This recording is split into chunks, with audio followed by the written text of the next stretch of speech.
Oh, there you go. Yes. Welcome home.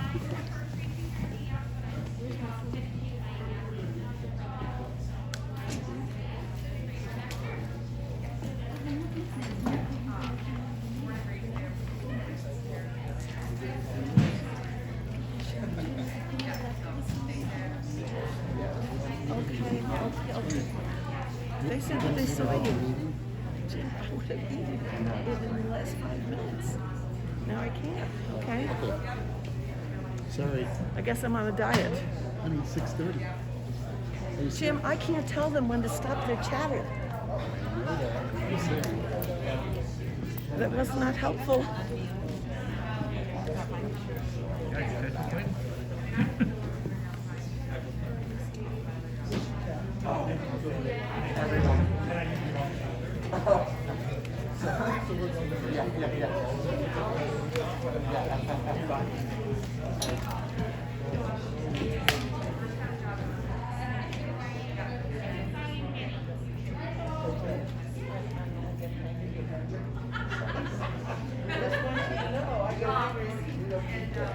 No, we don't need that.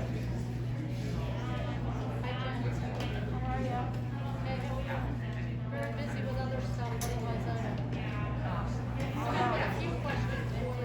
I'm very busy. How are you?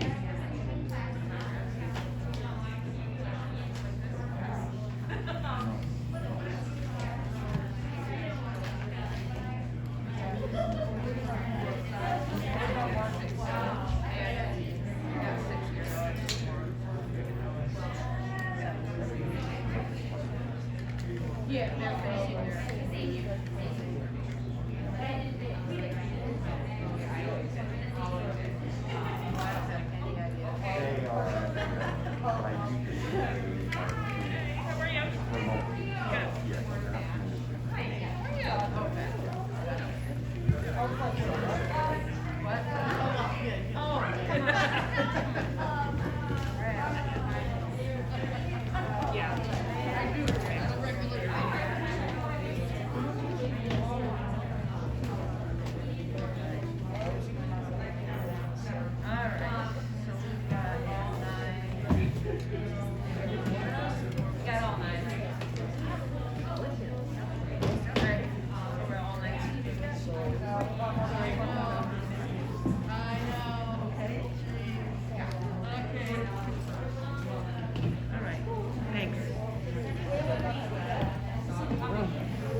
States of America and to the republic for which it stands, one nation, under God, indivisible, with liberty and justice for all.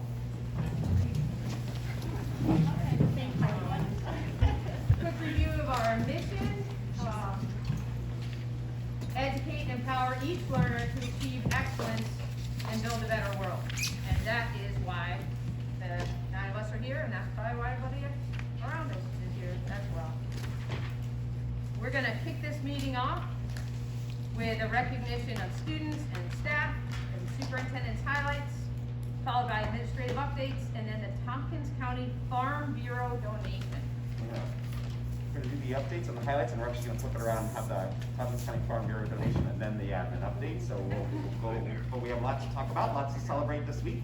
So last week was Spirit Week at the middle school, high school, and a special thanks to everyone who participated, and also to the middle school, high school admins for making it a special week for staff as well. So there were some things that they had done and continue to do. I know middle school's doing something this week in terms of breakfast, right, delivering later this week. So lots of things going on in that direction. Yeah, we were able to celebrate the 100th day of school, one of my favorites. Celebrated primarily at the elementary school buildings, you know, in the primary wings. Elementary schools are celebrating Dryden Has Heart. They, as you know, we collect non-perishable food items for the Dryden Kitchen Cover. That's been a long-standing tradition for many, many years in our community. And then it was also National School Counseling Week, was February 7th through the 11th, and a big thank you to our school counselors. We also have school social workers, and there's a separate week for them a little bit later in the year. So we don't want people to think that we're leaving out our social workers. They've got their own week, so it's very exciting in that way. As far as athletics go, tonight the boys varsity basketball team is playing a tiebreaker game for the large school North Division title at Lansing for the right to represent the division at Thursday's IAC championship game at TC3. The team has already qualified for sectional play, which starts next week. And last Friday's game, they were able to celebrate seniors, so that was very exciting as well. So Josh Rowlands placed third at Section 4 wrestling tournament and earned a spot in the state tournament on February 25th and 26th in Albany at the 140-pound weight class. And then Samantha Lamort placed second over the weekend in the first ever Section 4 female wrestling tournament. And then in indoor track, which is coming to a close this season as well, has both the classes and sectional final coming up over the next few weeks to determine who will qualify for the state meet. Dryden hopes to have a strong showing in these meets and can potentially place several athletes in the state meet. We've traditionally, over the last couple of years, sent folks to the state meet. And then our cheer team hopes to have a strong showing in the sectionals this weekend at Union Endicott High School after their second place finish in the IAC championship last weekend. And so it's really nice to be returning back to cheer competition, because even last year there wasn't, we were back into some athletics, but that was when the competition piece still wasn't quite there yet. So it's exciting to be participating in that again. And then boys swim will also be competing in sectional play this Saturday at Watkins Glen. And they competed in the IAC championship swim meet last weekend with several swimmers setting their own personal record times. And a special thanks to all of the coaches who put in countless hours of work through the long winter season. It has been a long winter season, and it's been the first real full winter season since we returned, back to in-person instruction. Last year's seasons were really truncated, and so it's nice to have gotten a real season of play in, for sure. Just in terms of budget update, you'll be hearing more about this here in the coming weeks, but just so that you all know, and the community knows, leadership team has had conversations over the last few leadership meetings in regard to budget.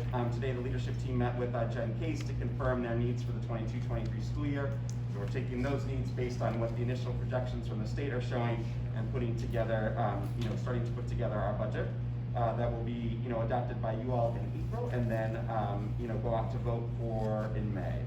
So later this week, the BOE will be receiving an email from Jen Case. Jen will be outlining the documents and presentations that the BOE will be receiving at the next two business meetings. So just a reminder that because of the BOE meeting schedule layout, there will be 2 meetings before budget adoption on, in April. So those 2 meetings, which Jen will be presenting to you budget projections and the line by line, is 228 and 328. And then tonight the BOE will be voting on adjusting the April 12th meeting to April 18th. That'll just give us an extra week with the state. As you know, the state is supposed to have their budget to us by April 1st. And so typically but typically we don't have it by April 1st. So by moving that up a week or back a week for you all, it gives us a little bit more time to find out exactly what we are going to get from the state before you have to adopt the budget. And then, so at this time, I'd like to introduce Abby Thomas and Addie Claire that are here to present a donation on behalf of the Tompkins County Farm Bureau, as well as our Food Service Director, Megan Munson.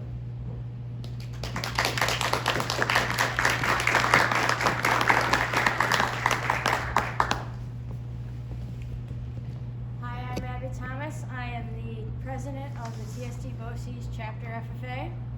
And hi, I'm Adeline Clorf, the vice president of the Groton FFA Chapter.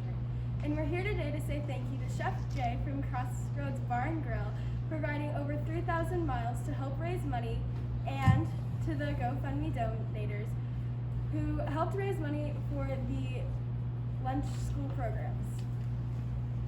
We found a need based on a study done in 2020 that there's 1 in 6 kids that go hungry in our county.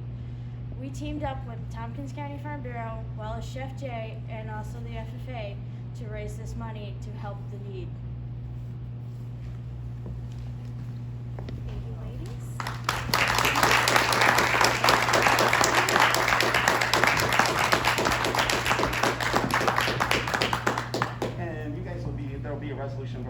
later this evening to accept that formally. So that'll be coming that way. And now we're going to move into administrative updates. So we can start through pre-K through 5. I don't know, Audrey and Vicki, you want to duke it out? Who goes first? So we have been, students have been joining in with the Olympics a little bit, both in classrooms and here in the PE classes, doing some junior Olympics. Now that we're here at the Freeville School, I'd like to highlight that the Freeville ZPA continues to be very active, and they have set aside the second Saturday of every month to join families together on the playground. So if the weather's cooperative, families are just welcome to join there from 1 to 3 o'clock and get together with each other. In classrooms in science, I've noticed a few things going on. In kindergarten, the students are studying weather and appropriate clothing and the activities of those seasons. First grade's been studying vibrations and sound. Second grade has been exploring solids and liquids and how they affect each other. And today I stopped into a third grade classroom and they were studying fingerprints and the different designs on fingerprints. So lots of science going on right now in our schools. Okay, I'll just stand so you can see me. You mentioned the food donations that they came and picked up today, so I'd just like to give a thank you to Bobby and Jeff's team for delivering the food. They picked it up at Freeville, Cassavant, DES, and then delivered it all to the Dryden Food Bank. And of course, as usual, it sounds like there was a lot of food. In addition to that food drive, I'm not sure if everyone's aware of the weekend backpack program, the web program. That just started in January, and our very own Nicole Volkert she started getting this together in September, and it just started in January. And what happens here is that teachers donate food, as well as businesses, churches around the area. And students from George Junior come at the beginning of the week and sort the food and pack the food in little bags, which go home to students at the end of the week. And then, so the George Junior students will come back at the end of the week and give those to the students and put them in their backpack programs. And this is for students who have food insecurities, and so it helps get them through the weekend. And teachers, again, have been so generous with that. I mentioned about looking at therapy dogs, and so we did have a meeting actually with Paws of Central New York, and if anyone's interested in learning any more about them, they're an accredited program. They come with licenses and also insurance. But I met the dog, and I can assure, I can't imagine. It's a beautiful Labradoodle, absolutely gorgeous. So we said that as adults, we need it also, so I hope to have it come visit in the classroom. So we hope to have the dog once a week, starting very soon, maybe right after break. The only other thing I wanted to note, mobility here is pretty transit community, which is what I'm used to. Since September, there's been 65 new students here. 37 have left with an addition of 28 students.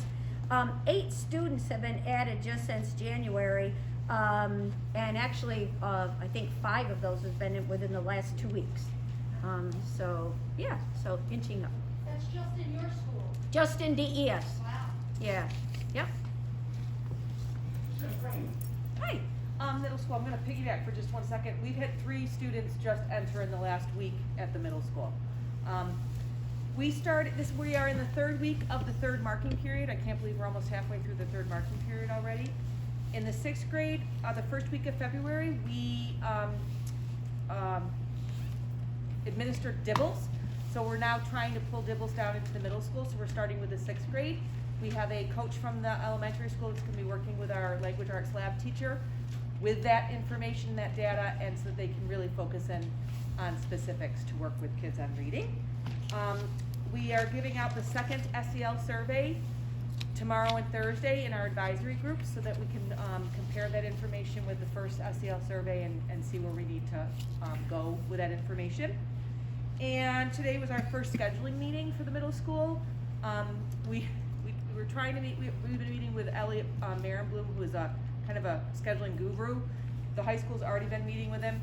Our first meeting with him did not go because I couldn't get my thing to work and he couldn't get his thing to work. So, but the scheduling committee met And it was good actually because there were still things we needed to kind of hammer out before we sat with him and talk with him. So, yeah, that's about it right now for the middle school.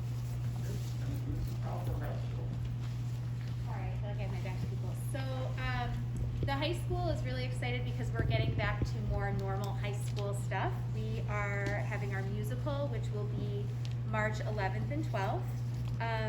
We are able to do a semi-formal on March 19th, and we're going to have our first pep rally of the year on March 25th. So we're really excited about more normal high school things.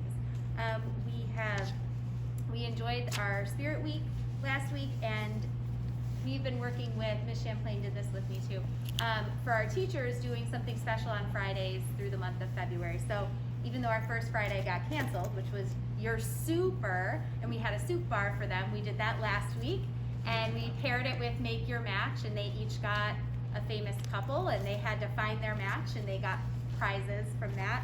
And then this week at the high school, we have nacho average teachers, and we're gonna have a nacho bar for them. So want to make sure that they feel appreciated and special too. So we're really excited about that. Our National Honor Society is working on an SPCA drive right now. It'll start March 1st. Our students are collecting boxes to prepare and store the things in. And March 18th, we are going to be working with TST BOCES in the morning, and then we're going to be working again with the middle school with Jen Rafferty, and she does a presentation called Empowering Educators, and so just more of that, like helping our teachers feel appreciated. So that's the high school. Just a quick question, are you doing the SEL surveys just like Yeah, the middle I'm school sorry, does? thank you for asking. Yeah, and we're doing them at the same time, right? We don't do them, so we don't have an advisory period in the same way that middle school does, but our students can get it done in, it's a really quick thing. It takes them about, maybe 10 minutes. So we just leave it open for a couple of days and they'll get it done then. And are parents aware that these SEL surveys are going out to the kids, or how does that work? Yeah, I haven't notified our parents that they're Cheryl, going out. it was something from the beginning of the school year, it may have been done by Cheryl, I'd have to ask her. Yeah. Good question. Okay, Thank you, we'll find out. thank you. Okay. Number 9, resolve that the Board of Education, upon recommendation of the superintendent, approve the agenda as presented. A motion? So moved. Thanks, Marty. Second? Bev? Any discussion around that agenda item? All in favor? Opposed? Abstention?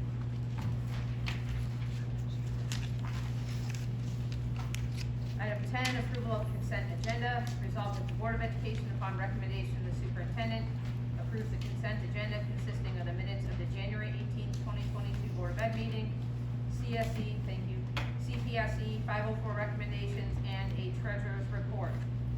Is there a motion? Bridget, thanks. Is there a second? I'll second. Thanks, Rhonda. Discussion around item number 10. Kelly? Yes, I sent an email earlier today, and I would like to propose some changes to the minutes of the January 18th, 2022 board meeting.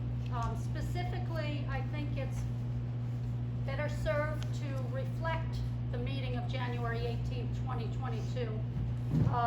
To state that a BOE member, Ron Samansky, motioned and tabled a document regarding BOE guidelines and guide rails for future discussion. A BOE member, Ron Samansky, motioned again for a future discussion regarding BOE guidelines and guide rails. The motion was seconded by Nancy Crawford, and there was no formal vote as to the legitimacy and creation of the document was questioned by the BOE leadership. I do understand that Carrie has very big job to do when it comes to listening and taking notes, but I think the way it's written does not accurately reflect how that went down a month ago. So I'm asking for the minutes to be amended. Thank you for sharing that. Is there further discussion around item 10? I just want to state that, when the issue came up, I reviewed the policy that we have in our book on the minutes, and what we're doing right now is consistent, and I think it's important to be consistent and to follow the current policy as is.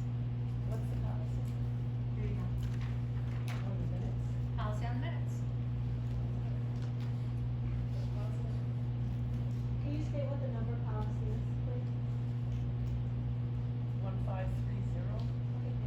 What does it say that's so significant to not having minutes that reflect how the meeting happened?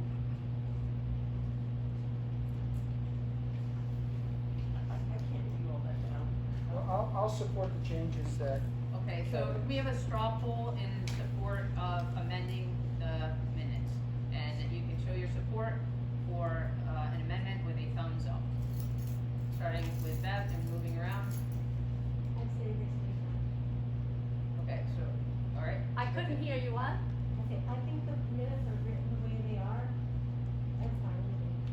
Okay, Bridget, Yeah, I agree, there's the audio, if you want more. Justin? I'm gonna abstain on this one. Okay. I don't support a revision. I do not support a revision. I'm good with them as is, considering there's the audio. Nancy? Okay, considering what Kelly has said, I think having been there at the meeting, and yes, there is an audio, and yes, there is a visual, but to leave out the fact that there was a motion and a second, I think, since that is exactly what we're supposed to include in our minute taking, is if there's a motion and a second, it's supposed to be recorded. To me, it seems to be out of order. Thank And you. so I would say no. Thank you, I Ron. support the amendment. Okay.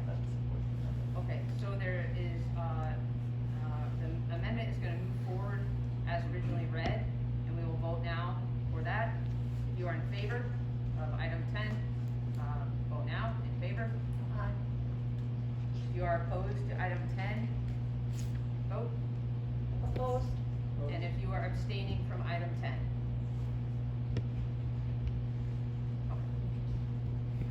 Item 11 is public comment. Board welcomes and encourages comments from the community. Please be assured that the board members listen to each comment and take them seriously. However, due to time constraints, minimal responses will be made to comments at this time. The standard limit, I don't have a favor, 3 minutes? 3 minutes. Okay, thanks. So we have, 3 folks today, starting with Chantel Marquis. Oh, Hi again, my name is Shannon Marcus. I have a son that's in Dryden School District, he's at elementary school in Dryden. My son came home yesterday with frustration in his voice and tears in his eyes. This is not the first time, and I'm sure that won't be the last.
disgusted with how this whole thing has been playing out.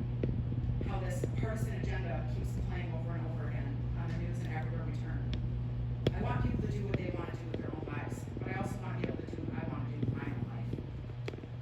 People are willing to support BLM protests, and I completely understand that, and I support that as well. But they don't want to support unmasking our children, and they won't stand with us. And I don't understand that. That's sending a loud message, very clear, to folks that you don't necessarily agree with. Some are afraid to exercise their First Amendment right to peacefully protest, and that is quite tragic for any citizen in this free country. It doesn't feel like a very free country anymore. I feel that a reminder is needed. Everyone can be replaced in their professional position, and should keep in mind that we will never forget this time in history. We keep asking over and over again. Our children keep asking over and over again, and they're being ignored. When are they gonna stop asking? Masks don't keep them healthy, and they never will. We know that. The science, we know that. We're following the science. The time is coming for this to end, and I hope that people realize that our kids are gonna need us a long time after this is done to get over all the damage that has been done to them. The good news is God wins, and He is very present in all of this. And I'll pray for those that continue to harm our kids. I think we all need a lot more of that these days. Thank you. Thank you, James Chantel. Crawford?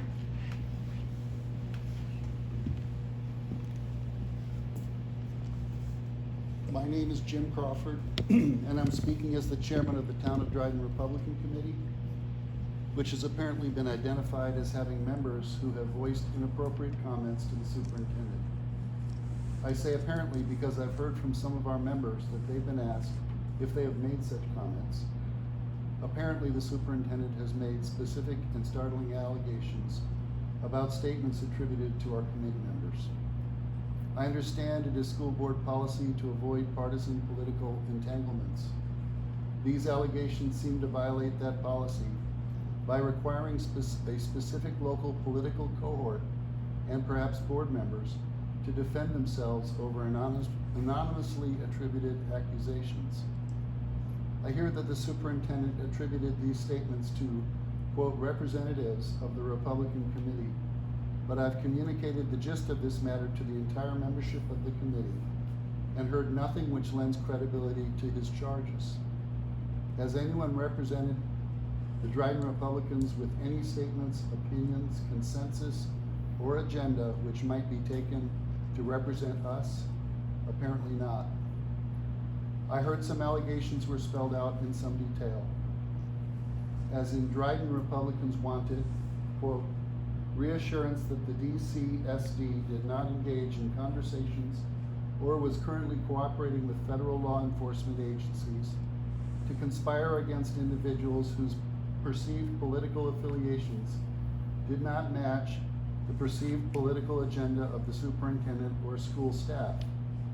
Point number 2, quote, assurance that the Dcsd had not arrested anyone at a BOE meeting for speaking out against the district, or that we did not have future plans to arrest individuals speaking out against the district at a BOE meeting, unquote. These allegations seem to be completely false.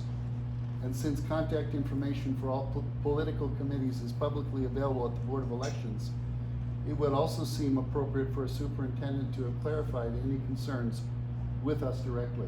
Jim, I'm gonna interrupt you here because it sounds to me like you're making pretty public statements. I don't want you to get in hot water. The best chain of command here is if you have something to say to Josh, you should speak Let him to Josh speak. directly. Let him speak. You're out of order, sir. Let him speak. I'm just concluding.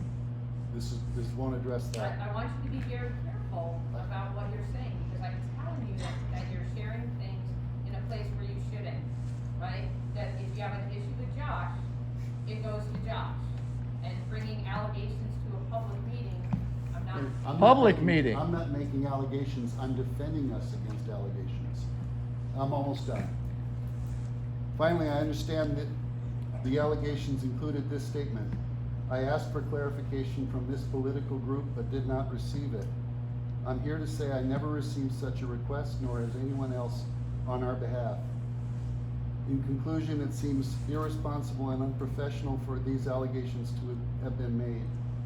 Members of the Dryden Republican Committee serve the community as a whole by working to provide the public with real choices between competing candidates for public office. Our members are good citizens with strong reputations, and inferences which are made by persons which are harmful in their effect should not occur. Your district website says the school board is accountable to you, the Dryden school community. Please respect our time-honored freedom of association, and please grant more respect for our hard-earned reputations. Thanks. Thank you for sharing. Sir, in the audience, if you disrupt the meeting again, you'll be asked to move. Your comments were out of order and you did not have the floor. So I'm going to ask you to respect the proceedings and to behave accordingly. Thank you.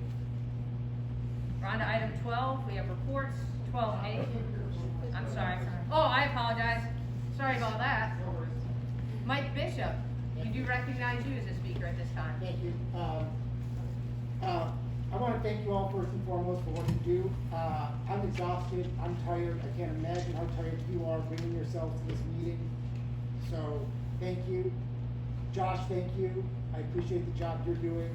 I want to thank the teachers of the district. I have 2 kids in the district, and the teachers are incredible in the middle school and elementary school. So thank you, teachers. I'm tired of wearing this mask, but I'm going to do it because I care about you and you and you and you. I think what I hear missing in the conversation tonight from some of the comments, and I'm amazed that people are here not wearing masks, if that's even allowed, is that folks are here caring about their own kids. Of course, I care about the kids I'm raising. I care about the community.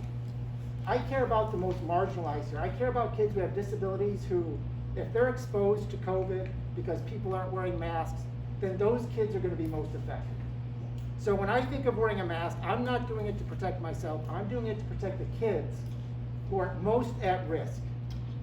And so I also just want to mention, when it comes to centering those who are most marginalized, to talk about marginalization, those with disabilities, and those few students of color in our district, if we center those students, we all win.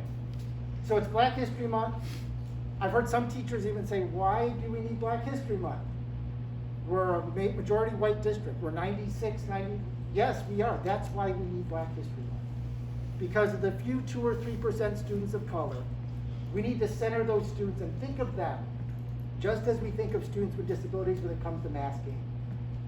And really centering those voices. We need to center the voices of the students of color through Black History Month. So again, I'm just thankful for what you all are doing. I'm disgusted by certain dynamics in the community that are putting themselves first and only thinking about themselves and not teaching their children what it means to care for others by being in community with others. And so again, thank you for the job you're doing. Appreciate it. Thank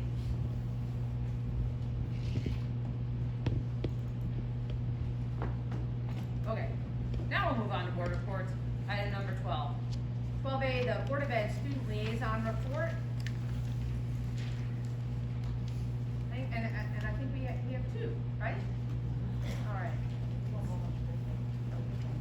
What's that?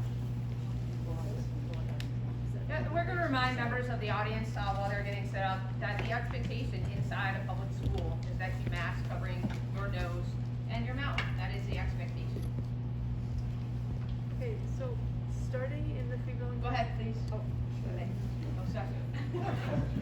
So starting in the female Pasadena Elementary, they recently celebrated the 100th day of school with different celebrations. The female elementary, they're having playground days on the second Saturday of each of each month. And then the 3rd grade recently had a photography lesson from the high school students as they were learning about, I believe it was light. And in Dryden Elementary School, there has been the Dryden Has Heart, and this is an example of something students have been working on right here. And on each heart is something that makes them happy or feel loved, and these are being displayed in local businesses throughout Dryden. In a part of Dryden Has Heart, there has been a collection of food that was today donated to the Dryden Food Bank. In the middle school, they reached at the end of the second marking period, they had a PBIS refresher where they were broken into different groups and the 3 different blocks where they would either meet with the principal and go over activities and expectations expectations, and then they each went to the showing class periods where they went over expectations about different aspects in school, such as like the auditorium and hallways. And then at the end of the day, they had a activity that they chose. There were over 20 activities, from like origami, creative writing, and karaoke. And then on the first day of the third working period, they went to each class and they collectively went over and made their own class expectations. They recently had their winter assessments, such as STAR testing. They just started positive referrals for good actions. And then coming up in this March, they're gonna have a pop-up party where they're given like a treat, just pizza or ice cream. And then they're also having another PAW passport where they get to choose an activity at the end of the day if they've earned a sheet of PAW passes for PBIS, which most of them usually are able to achieve that. Then the high school, there's a lot of planning for the upcoming year. Freshmen through juniors have been doing scheduling for other PE classes, new courses, and the National Honor Society is planning their induction ceremony for sometime late in the spring with a preference for it to be outside and in the stadium with an alternative if weather is a concern. And then also the St. Patrick's Day fundraiser for National Honor Society. It's going to be called Pot of Gold for Pets, and funds are going to be donated. And there is going to be a collection of goods as well. And there have been a lot of new ways in clubs, especially for students to connect and engage. Morning announcements with student leadership team has been going on for a little bit now, and it's recently opened up to all of the student body, and we've gotten a lot of feedback from people wanting to be involved, and so they're on the schedule now.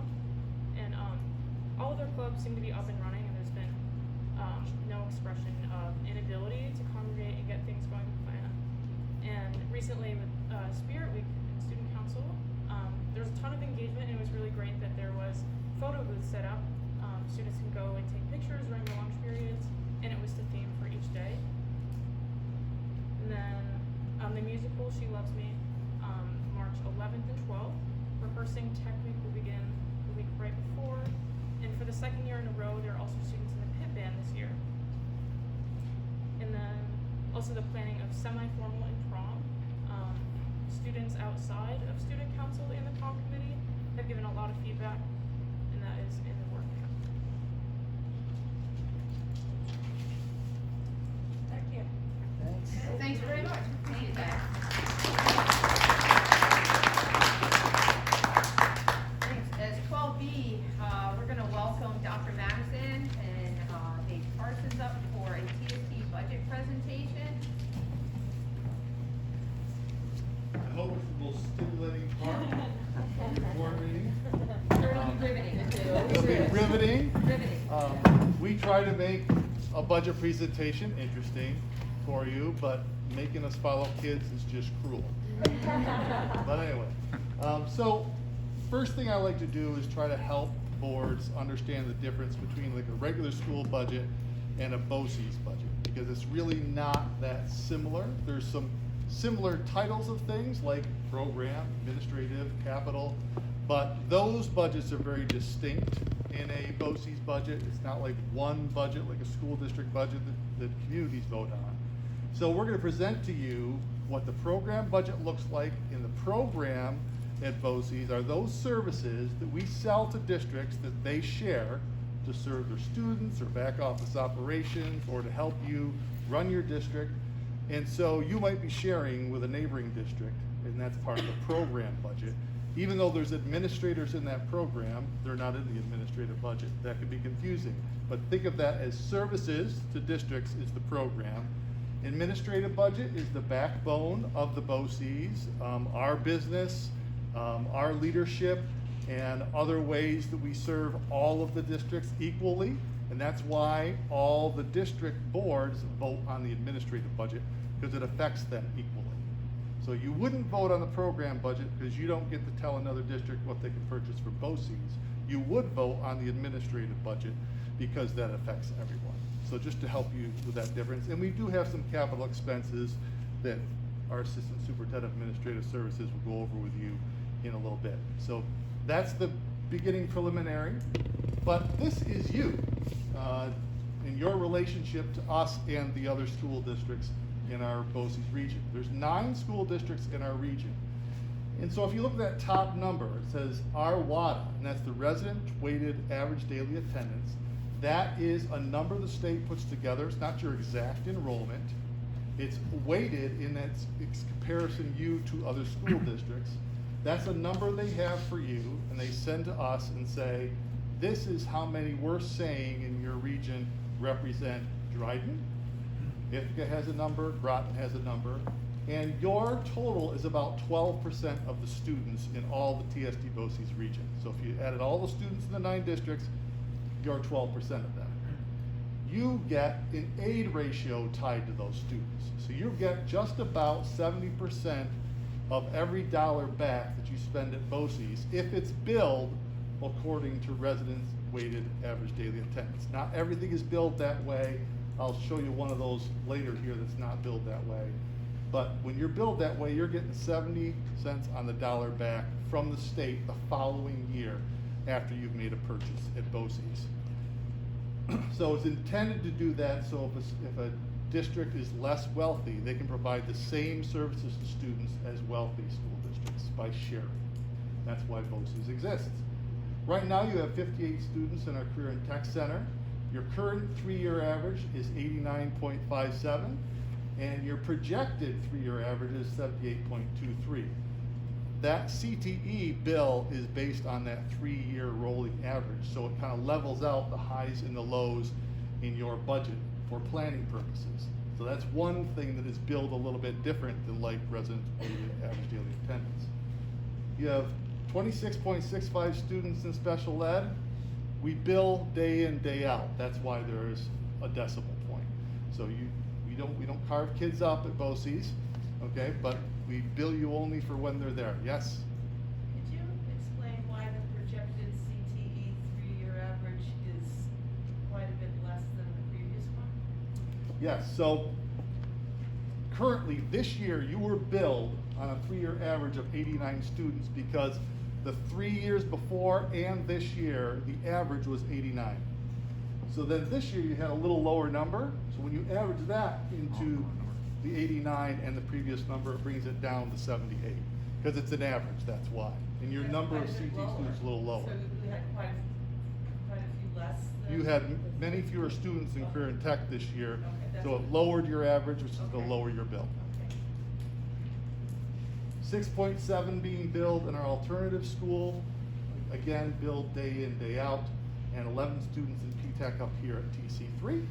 And your current contract amount with us is $7.2 million. So right now you're purchasing 13.5% of our budget. So you're 12% of the size of the region, you're purchasing just a little bit larger than your size, but because you have some students in need, that's not unexpected because there's some additional services they would need. A large school like Ithaca City can do many more things for themselves, so they're spending less than their total size. So that's why BOCES exists, is to try to bring a little parity so students get access to programming no matter what district they come from. So that's you in a nutshell as far as your numbers and its relationship to BOCES and to the region. So this is the program budget. And what's interesting is a year ago when I spoke to you, all of these proposed increases were right around the rate of inflation because all the districts had put in their initial service requests before the federal money was voted on. And everybody was really tight in waiting to see if they're going to purchase services. This is based on the federal money coming in. And the upside of that is you would expect districts to want to purchase services to try to catch students up that had some lost learning opportunities. Some of our program budget, that is the reflection of that. Many districts have asked us to do many more things for them this coming year. So if our actual increase of inflationary expenses of our budget is maybe 2.3, 2.4%, anything above that is additional business coming to BOCES that districts have asked us to do. Either additional students coming to a program or additional program they want us to do. So Career and Tech is up 3.8%, Exceptional Ed 4.45%, and we know in Exceptional Ed we have some students coming from programs outside of BOCES coming back to our BOCES. Itinerants, we have additional ESL students in our region, so we have to add some teaching staff along those lines. Instructional services is fairly level to the rate of inflation. Instructional support, a pretty big bump. And one of the reasons there's a big bump is another district joined our printing services, so they're bringing money to the table to add to the budget. School improvement has added 2 additional cooperative services that districts have asked us to do with them, and like 6 or 7 districts have gotten into each of those. That's additional personnel. Now understand, just because that's the 17.85% increase in the budget, which is how much we're going to spend, doesn't mean you're getting billed additional 17.85%. You might not have any increase there. It might be all other districts that are purchasing those districts. So don't get confused by those numbers that your budget is going up. It's just the increase in BOCES business. Non-instructional support up 5%. We had last year a Cuyahoga County district joined our central business office. This year another one joined our central business office. So we have additional business coming in to help run the back office operations of the districts, even in our neighboring BOCES. And then we facilitate cross contracts, and that's increased by 6.2%. So our districts are even purchasing services outside of our BOCES from other BOCES. So the good news is districts are not letting the money sit on the sideline. They're trying to meet the needs of the kids right now. And we expect it to be like this for a few years. Will there be these increases? We'll get out there, try to meet the needs of kids and our teachers and our districts, and then it'll probably level back off in 2025. But that's the reason for the increases. It just wants you aware of the increase in business. Yes? Have you seen an instructional support increase of 17.8 or anything near that in, I don't know how many years you've been at BOCES? Nowhere near. So that seems Yeah. really high. I Yeah. mean, post-COVID, Yeah, well, technology, yep. right? Yep, technology purchases is a big one. And the support that goes along with learning how to use the technology. Also, the community schools COSER, because the mental health issues, SEL issues, districts are sharing those services, and they're running that through instructional supports. And that's a brand new service. So when you start from 0, and then you have to hire a person, that ends up being a large increase. So that's what that's primarily tied to. We've seen big increases before, like the last economic downturn, 2008, 2009, when districts couldn't afford to do things for themselves, they purchased from BOCES because they knew they'd get revenue the following year and it would fill a hole in their budget. That's a different thing. This is much different. This is trying to meet the needs of kids where there's problems right now and the increased federal money. Which is gonna dry up. Right. I mean, So that's many here of these. for a limited time. Right, correct. Okay. Correct. Some of the services that get started won't last forever, or they'll be scaled back to a more reasonable size. But they want to, they asked us to try to catch the kids up, and that's what they're going to try to do. Thank you. Yep. So you can see the total BOCES budget going up 5.75%. So when you add those numbers and average them up and add to our administrative budget, which seems like a big number, but that's an increase in business. Doesn't mean your bill's going up that much. It depends on what you purchase. But you can see we're getting almost $3 million more business this year, and the big 4 things that we do are all going up, and we also facilitate over $1 million of grants for districts. So that's the program end of things. You don't get a choice over these other than the initial things you decide to purchase at BOCES, and now Dave Parsons will start talking to you about a few other items. Thank you. So as it is with all of our budgets, everything is people-driven. We are in the people business. So one of the things we all have to be aware of now is you can go to Dunkin' Donuts or whatever and get paid pretty good money. So at some point you have to be able to compete with that and hire and retain good folks. So this year, proposed for next year, we're looking at about a 3.75% in our salaries.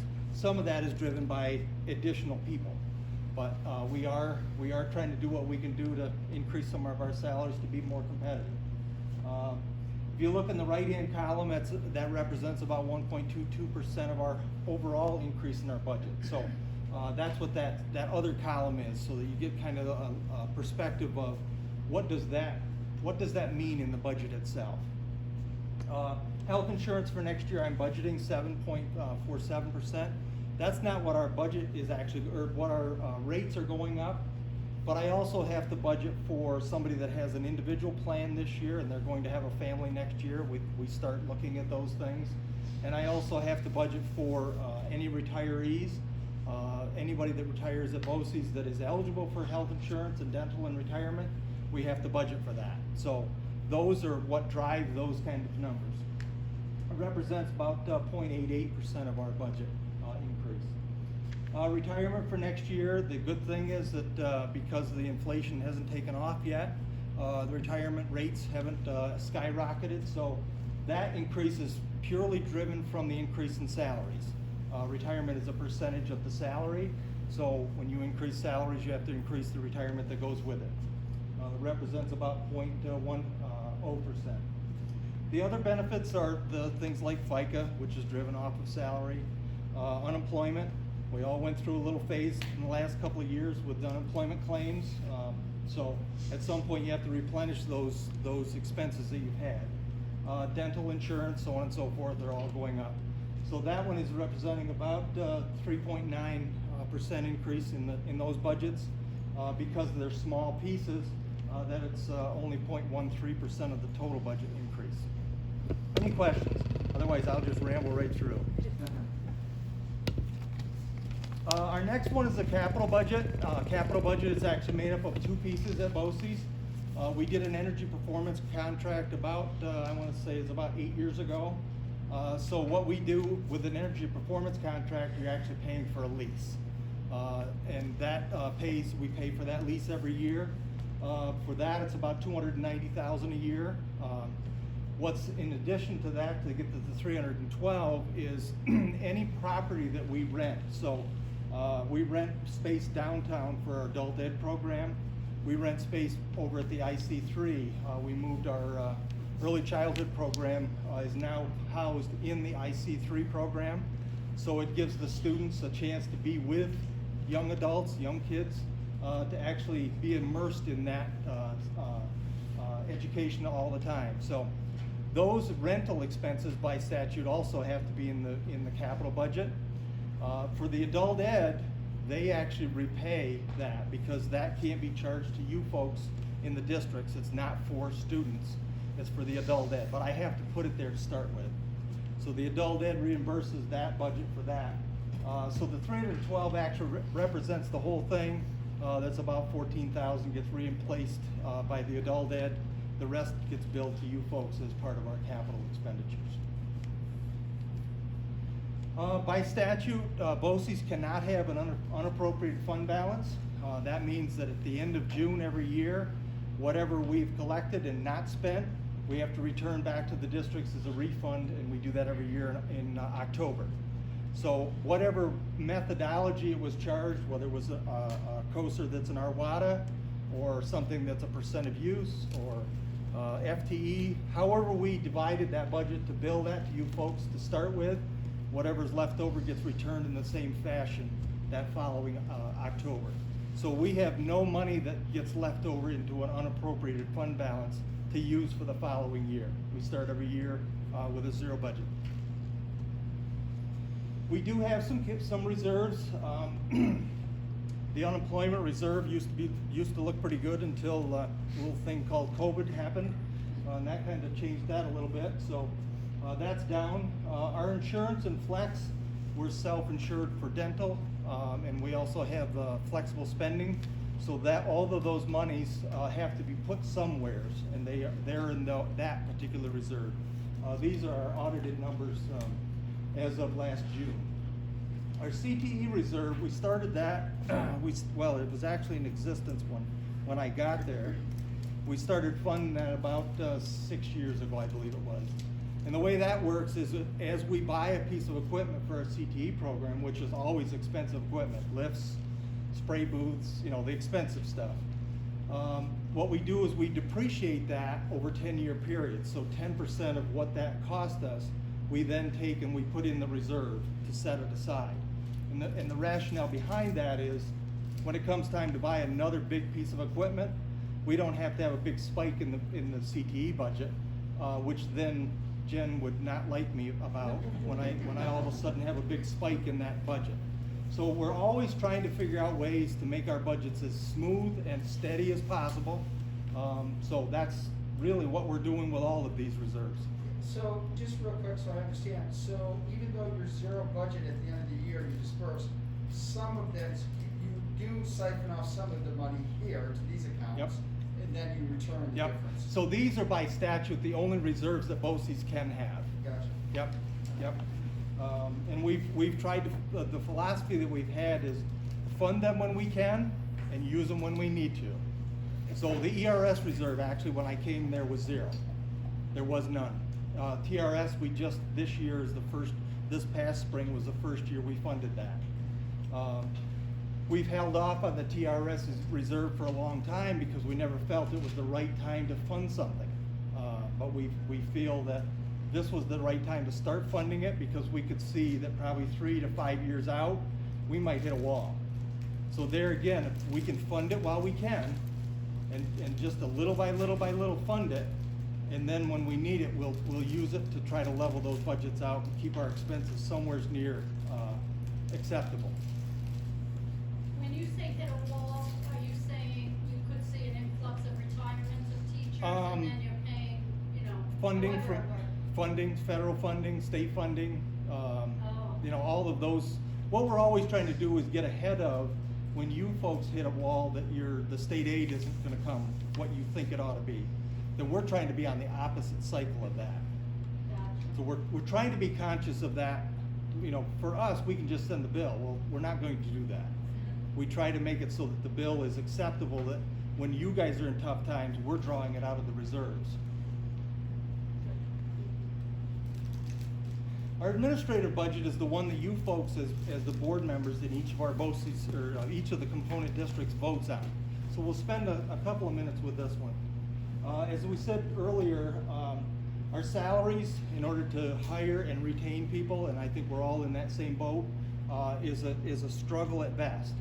So we did add a little bit to our salary lines in order to be able to help facilitate keeping our people employed and keeping them at BOCES. So, but what we did was try to make everything else as flat as possible and reverse if we could. So we're doing what we can do to try to keep that acceptable.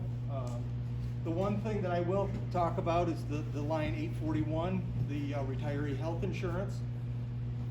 Anyone that works at TSD BOCES and retires and is eligible for health and dental insurance in retirement, and it doesn't matter if they came from CTE, exceptional ed, RAS, administration, it doesn't matter.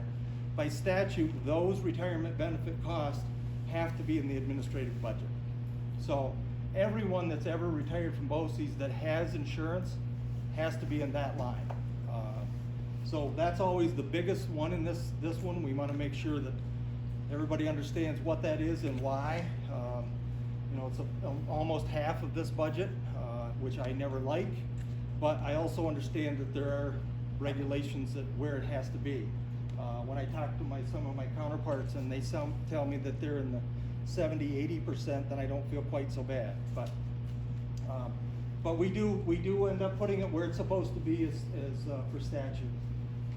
We do have some revenue that we plan on every year, a little bit of interest income and a little bit of miscellaneous income to offset some of the expenses in the administrative budget. So they're there.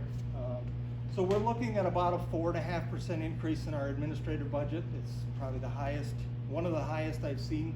I think the very first year in '08, when the economy decided it wanted to go south, we had a big swing in that one because we had an influx of business. So, but that's what we're looking for to try to do for next year. Any questions with that one? Because that is the one that you get to vote on. Well, only because I've never thought about worst case scenarios. But let's say one of the component districts, and I'm grateful that we're not one of those districts that have gotten ourselves in financial trouble. But let's say one did, and they didn't contribute the money to BOCES, how would that affect the other component districts? So actually, there is a methodology to do that. It ends up going through the state. Okay. So it isn't that you guys get hung for a district not paying. We've never had that issue. Okay. But, okay, so there's like, the state would step in to Yep. fund the BOCES, so the BOCES is, and then what would be the ramifications on the school district that didn't? To be actually, I don't know. Yeah, okay. I hope I never find out. Yeah, no, I wouldn't want to find out either, but I Right. was just curious. Yep. Yeah. I think someone they're not familiar with would be running your district. Yeah, they would probably have an emblem that says New York State on it. Yep, yep, yep. But yes, we've never had an issue. Any questions with that one? Because that's the one you guys get to vote on. So, speaking of the vote, it has to happen sometime between April 16th and April 30th of every year, for next year, for this April. I'll pick a time. This April, it'll be on April 20th, and you'll vote on two things. One, the administrative budget that we just looked at, and then representatives for our board for Candor, Dryden, and George Jr. So those ballots will come to you, you folks, and you can vote along with your counterparts. Any questions? What was your, percentage change last year, just in comparison to the 4.? 386, I want to say, Yeah, 389. that's the number, yeah. Yep, yep, yep. Any other questions? Well, we certainly do appreciate you taking some time and let us come in and Didn't hear show you our. snoring, David. Thank you, guys. Take care of yourself. Have a good evening. 12C is a review of the strategic plan, and that's with Josh. So last time there was, it was brought up about kind of going through what the strategic plan was for the upcoming years, and just to kind of talk about the history, the recent history, and the strategic plan and how COVID impacted that. So I know that Carrie sent you the strategic plan for the next 3 years, the 2022 to 25 one. And just want to go back a few years. So January of 20, so shortly before the pandemic brought everything to a screeching halt here, we met, we had it organized actually at TC3 with Rhonda's help.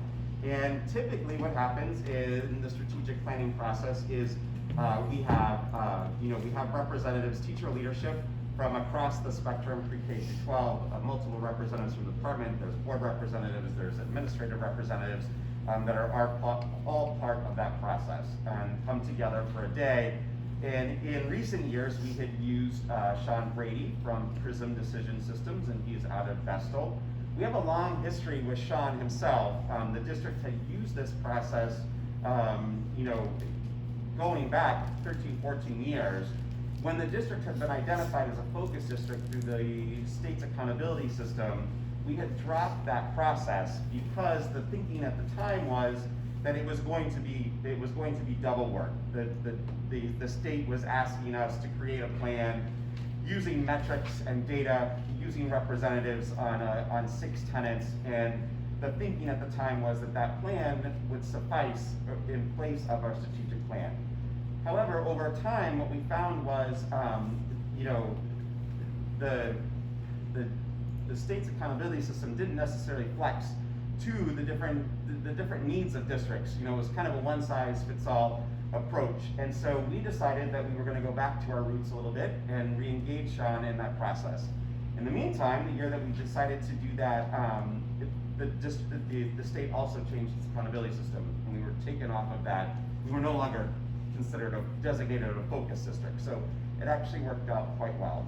The first year that Sean came back to us, he did not want to do, I asked him to do the strategic planning process with us, and he said that given the fact that there had been turnover in the board, that there had been turnover in the leadership in our schools and in the district, he really wanted to spend some time with the representative group to do some foundational work, primarily around the mission, vision, and core beliefs. So we gathered in January, as we had in the past, with those representative stakeholders in the middle school, high school library, and spent a day coming up with our mission, vision, and core beliefs. And we really settled with those for a whole year, really got comfortable with those for a whole year in terms of our just aligning decisions to those core beliefs and that mission and vision. And then Sean said that, if the next year we wanted to look at the strategic planning process again and go back to what we had been doing in the past, that he would do that with us. And so That was January of 20. So he came in, we spent a day with representatives at TC3, and what he does on that day is build consensus around 2 or 3 large priorities across the district, pre-K through 12, and then also as well as some core strategies to support those priorities. And then after that process, typically the buildings or the levels, so like Audrey and Vicky, so DS, FES, CES representatives from the elementary group would meet together to take the priorities and the strategies, break them down at their level and how they could support that work. Middle school did the same, as well as high school. So we got through that whole process that in January of 20. We finished right before the shutdown. So at the time, the priorities that that were identified through the strategic plan process was Sean. So Sean facilitates that. He's a mastermind. I know Audrey's had the most experience here in the room with Sean and how he's able to kind of get a lot of people that have a lot of different ideas being able to think in one kind of direction by the end of the day. It's a pretty amazing process to be a part of. And he does that pretty much through consensus building. And everybody gets a vote, and you get to say, whether you can publicly support it or whether you can't support it at all. And there's a scale of 1 to 5 on that. Everybody gets to vote. It's like Jeopardy. It's pretty fun. So we did go through that process in January of 20. The priorities that were identified for the district strategic plan was to address students' physical, social, emotional, mental health, and academic needs through a robust, multi-tiered system of supports and interventions. So even prior to the pandemic, those were things that were coming up. That focus on SEL was coming up even prior to that we were needing to shift attention, resources, and staffing to focus on those needs. The other priority at the time that was identified was to implement clear processes, protocols, to begin with an external pre-K through 12 literacy audit, implement systematic improvement to literacy curriculum, instruction and assessment to foster a district love of reading and writing. So really the focus for us at that time as a district was we looked at our data, whether that was 3 through 8 testing, whether that was our DRA2 data, which was our main reading assessment that we used at the time. We were not happy with the outcomes of those assessments, and really began to look at our Tier 1 instruction, particularly at the pre-K through 5 level. So when we talk about Tier 1 instruction, what is that instruction for reading and writing that all students have access to? And then your Tier 2 is, our students that are not responding to Tier 1 and are, not responding to the Tier 1 instruction, what other interventions need to be put in place? So we really identified as a district at the time that we were not necessarily happy with the results of our Tier 1 instruction. So what needed to change with that? What needed to be adapted? The other core strategies that were identified to support these priorities at that time was design a master schedule to empower students and staff with equitable opportunities to grow, innovate, and achieve excellence, implement innovative programming to meet emerging needs and increase student engagement, including also foster wide-reaching relationships with all families, attract, support, and retain highly quality employees who are reflective of our school community, and implement clear processes, protocols, and expectations for the collection, analysis, and use of data. So those were the core strategies that were identified in January 20. So by the time we got through the building process, the individual buildings and levels needing to develop their building plans, it was March, and we were shut down. So we finished the rest of the year remotely, as you know, and then we went into the beginning of the school year having to really focus the majority of our attention around the guidance and all the stuff from the state that we were required to do to support in-person instruction, and just getting to in-person instruction was the big heavy lift. So by the time we got into the fall, Sean had reached out to us. He's really good in the sense that he's very proactive about reaching out to his clients and seeing what the needs are. So he reached out to us in the fall of the 2021 school year and said, listen, I'm already starting to work with my districts that I typically work with in the fall. So we typically work with them in January because it was the beginning of our budget building process. And so by establishing the priorities and the core strategies and then fleshing that out at the building level, when we got to talking about where resources were going to go, we had our strategic plan there, so it was easy to align financial resources and personnel that were appropriate with the plan. So he said, but we're usually one of his last districts, mainly just because of his schedule. So he had indicated that he had started to work with his districts, that are on the fall cycle, and he said that he asked where we were with our plan, and I said, quite honestly, we were just happy to get this year started like everybody else.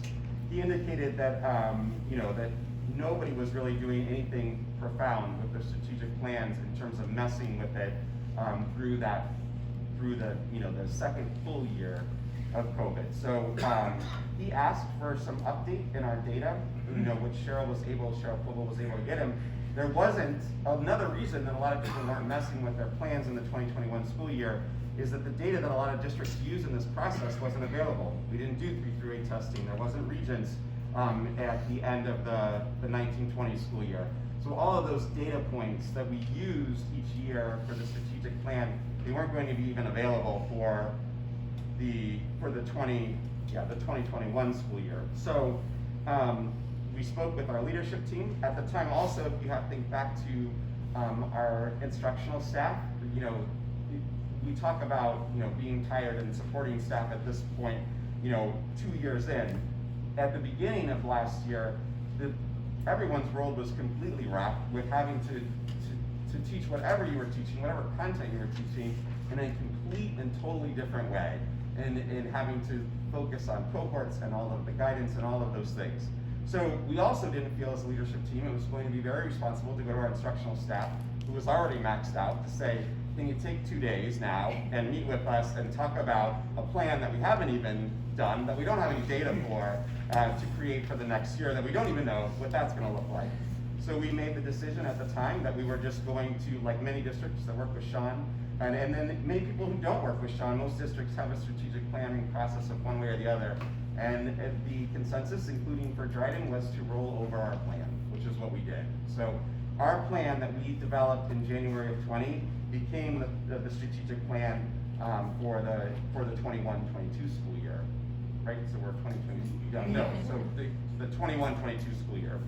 So then again, in the this past fall, Sean reached out to me, and he said, what do you want to do? And I said, well, what are folks around us doing, or what are you finding that people are doing? The leadership team did feel still it was going to be a bit of a stretch to try and bring people together. Subs is an issue. We, at the same time too, most of our staffing at some point or another, you were never going to get that group together in a room and have it be complete with the representatives needed, because at any given time, we have 5 to 10% of our staff that are either contact traced to a positive case that are quarantined at home or positive themselves. And again, the stress for our instructional staff to ask them to spend time, to give up time for a process that, again, was relatively in question about what the future was going to look like, we didn't feel that was very fair to do. And again, because of last year, we didn't have the data points. There wasn't 3 through 8 testing, there wasn't regions. We were making, despite all of the work and all of the obstacles in our way, the one thing that we really did push as a leadership team that we said we were going to continue to prioritize, if nothing else in the strategic plan, was that shift in our Tier 1 instruction. And so we pushed ahead with our partnership with the Reading League. We pushed ahead with transitioning our assessments to be more aligned to what we were teaching, the science of reading, when we look at the DIBELS. And that was the data that Cheryl had shared with you that shows the growth that we've made that's very significant despite the challenges that have been put before our instructional staff. And so that was the one thing that we just kept pushing forward out of, if nothing else, of the strategic plan. So again, with not having the data points that you traditionally use, with not having a real clear sense of that you're going to be able to bring the whole group together, again, what we did was a little bit different in the sense that Sean did meet with the leadership team for one day, about half a day, in our large conference room, and just kind of went through the current strategic plan with us, and we wordsmithed and made some small changes to it based on some of the needs that we're seeing that are coming out of the pandemic, and then as well as to keep our focus on that Tier 1 instruction and not lose that piece with reading. So that's the plan that Carrie shared with you, and there, if you notice, there's just some minor changes to the priorities and strategies from the previous plan. So we did change the the immediate priorities now, the two large things are, again, the one that didn't change was to address physical, social, emotional, mental health, and academic needs through a robust, multi-tiered system of supports and interventions. So again, like we said, we identified that prior to the pandemic as needing support and attention. Our students were already, at a deficit, and our folks, and we were struggling to be able to support students with all of the varied and many needs that they come to school with and remove those barriers so that they could be academically successful. And that's continued to persist throughout the pandemic in different ways.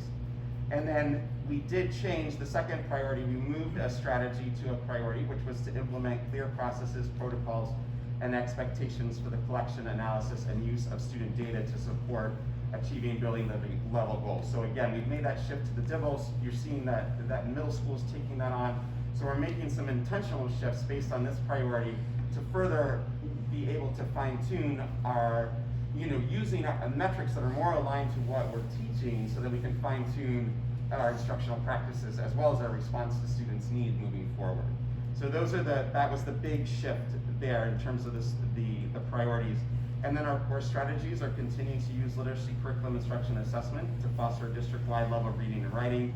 So continuing to put that tier 1 instruction at the forefront, as well as the master schedule piece, and then innovative programming, and then the fostering relationships with families and empower them to engage with the community resources they need. So one of the things that we're finding from the pandemic, right? So school districts, as we know, especially rural school districts like ourselves, we are the center of the community for many of our families in terms of how they even though we don't have a housing program, they're talking to us about how do I get housing? How do I apply for housing?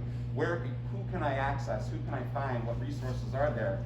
And we're pointing families into we're trying to support families with all those things, whether it's temporary or permanent housing, food security, jobs, trying to help connect people with jobs, transportation, whether that's student transportation or family transportation to get to jobs or services or mental health appointments, walking through parents through, GCFS is often seen as, a retaliatory thing for families or punitive things, but really trying to connect families with CPS so that they can understand what resources are there to support them, in terms of, them and their families. So we were finding, I think our leadership team as well as our instructional staff was finding that we were really worn out with trying to support families with all of those things. And so really a concentrated effort on being able to streamline families into those resources without putting that burden necessarily on our instructional staff and the administrators. So that's really where that's the same strategy as your original plan before the pandemic, but this is the change that it's taken. So that's kind of the overview of that process.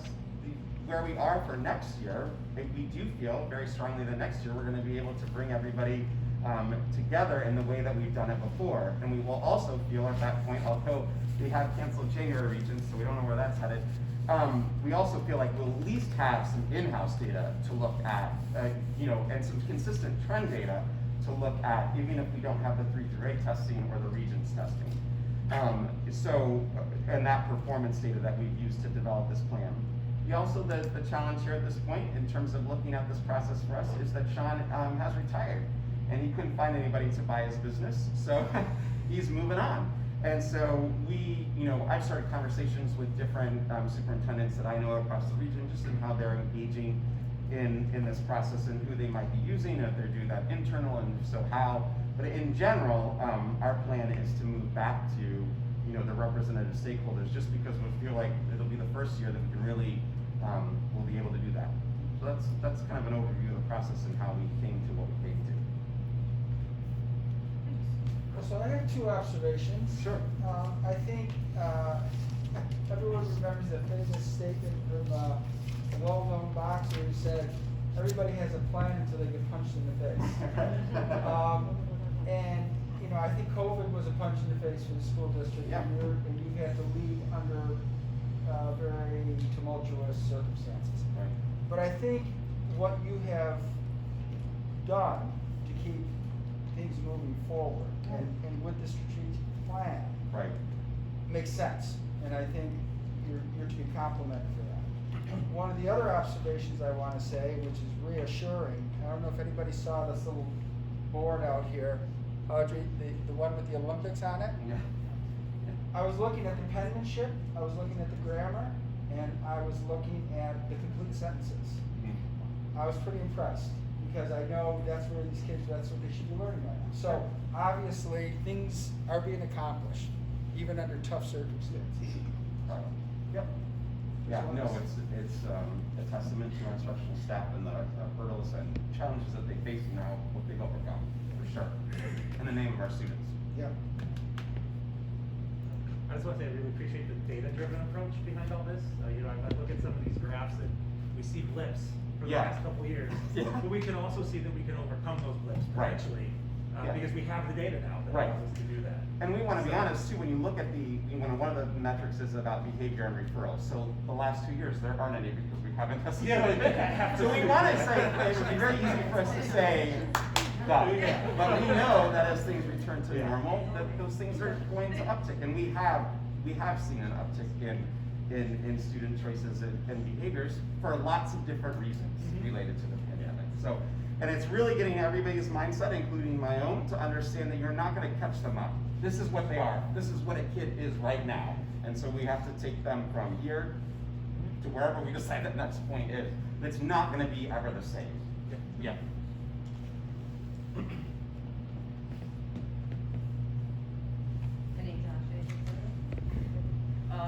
The Scholastic Art Award, so Ms. Powell.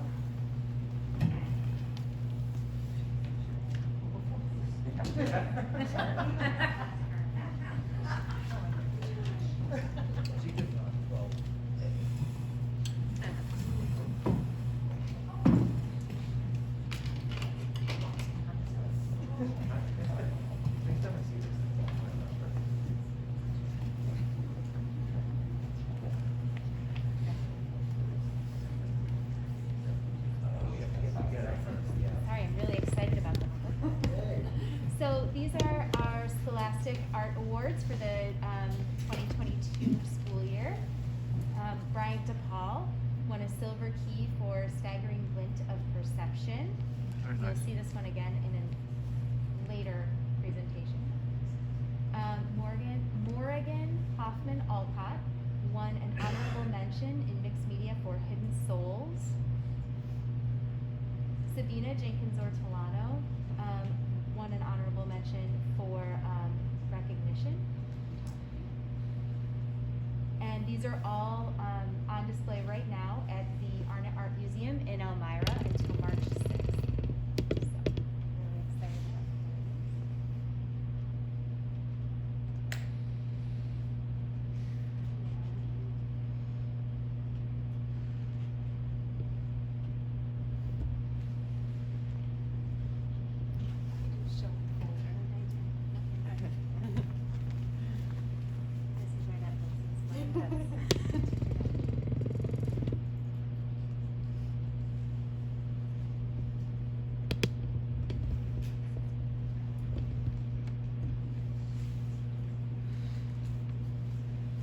So, as I said, Bryant also won the Start Here 2022 RTI Art Award.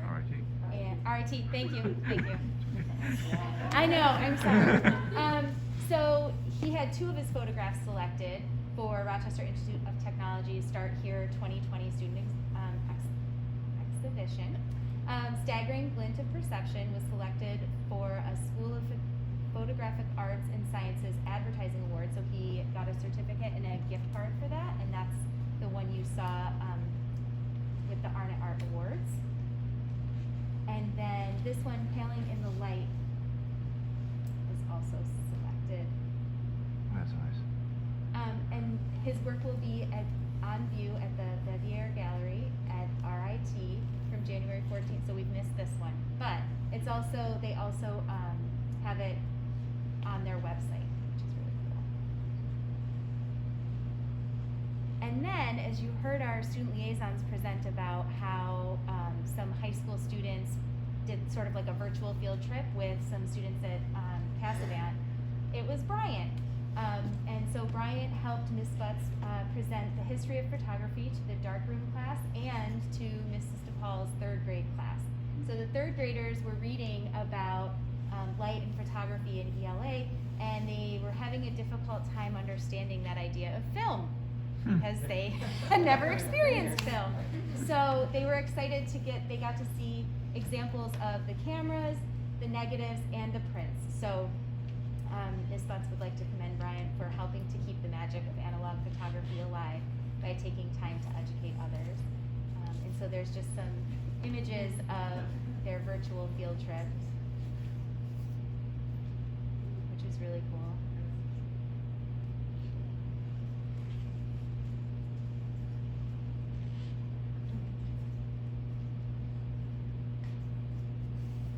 And then they are hoping that the third graders can actually come up to the high school and get to experience the dark room.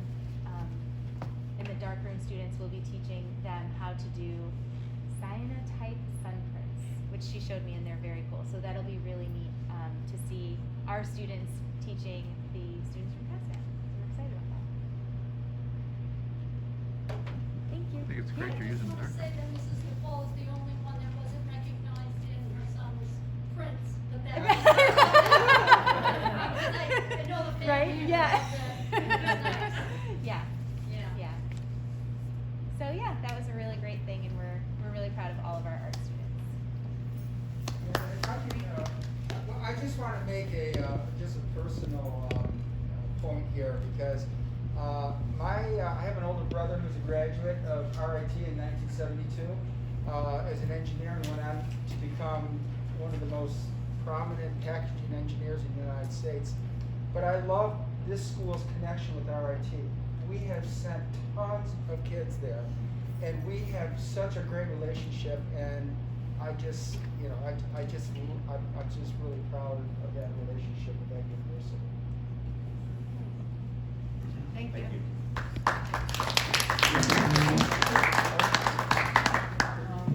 Administrators, please. Feel free to leave. Yeah. You can stay if you want. Right? Item 13 is a break. Does anyone at the board table need a break? Aisle break? Yep. So it's 8:24. Why don't we come back at 8:30? There's like a stall bathroom.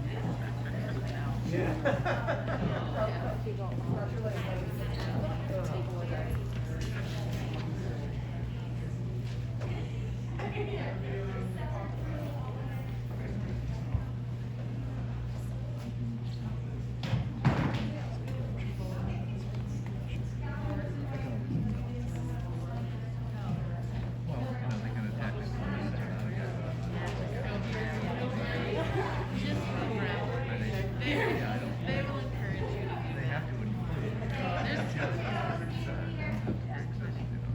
word. I mean, it's part of the public record. So,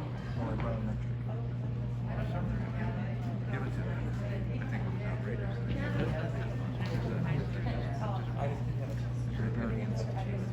That's just completely wrong. Very interesting.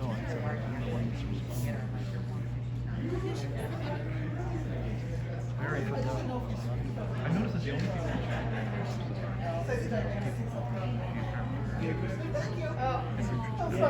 chat Yeah, no, there was a lot of background noise, and I think that Dcsd is good advice.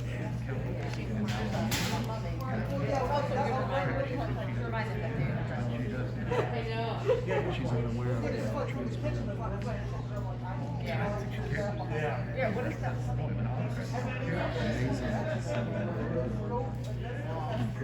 Yeah, no, there's some money in there. Never seen that.